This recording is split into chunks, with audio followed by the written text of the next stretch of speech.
Več kot uro in pol je danes trajala vožnja po pomurski avtocesti od Maribora do Pinc, saj so podizvajalci pomurske avtoceste organizirali protest, s katerim so želeli opozoriti na nepravilnosti, ki se dogajajo.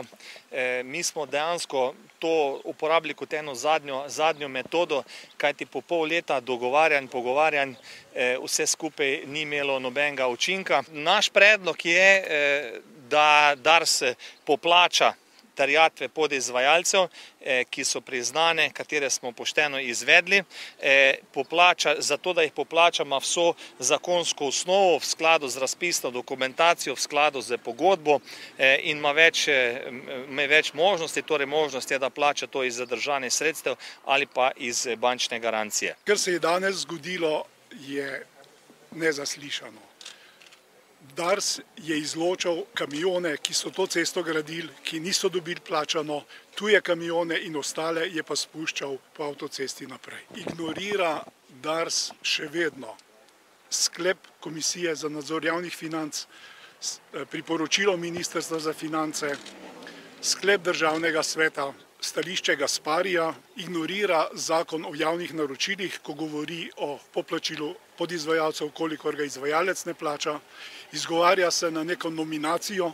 Za nas je nominacija izdan račun, potrjena IOP obrazec in sklenjena pogodba. In to je dovolj. Mi smo imeli nastanitev za izvajalce del na avtocesti in ravno tako kot mnogi ostali smo ostali brez plačila. Koliko? Ni pomembno, je okoli 100 000 evrov, za nas je to denar.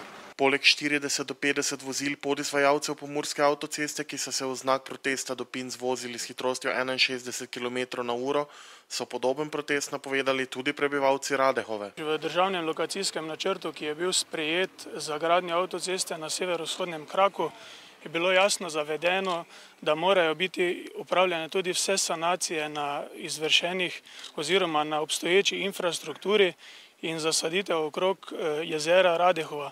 Vseh teh stvari država, odnosno Dars, ni izvedla, kar piše tudi jasno v lokacijskem načrtu, in mi smo že več kot 5 let pošiljamo vsem pristojnim inštitucijam dokumentacijo na to temo. Nam je dovolj tega sprenevedanja vseh državnih inštitucij in kot krajani jasno nameravamo blokirati državno cesto Lenart proti Ptuju. Namreč preko te ceste se nam zdaj za nagrado vali ves turistični transport, ki se izogiba novi avtocesti in plačevanju vinjet. Življenje je postalo neznosno, hrup zaradi uničene ceste je takšen, da povzroča nenormalne življenjske pogoje, prav tako pa cesta povzroča, oziroma v času gradnje so bile uničene tudi hiše neposredno ob cesti.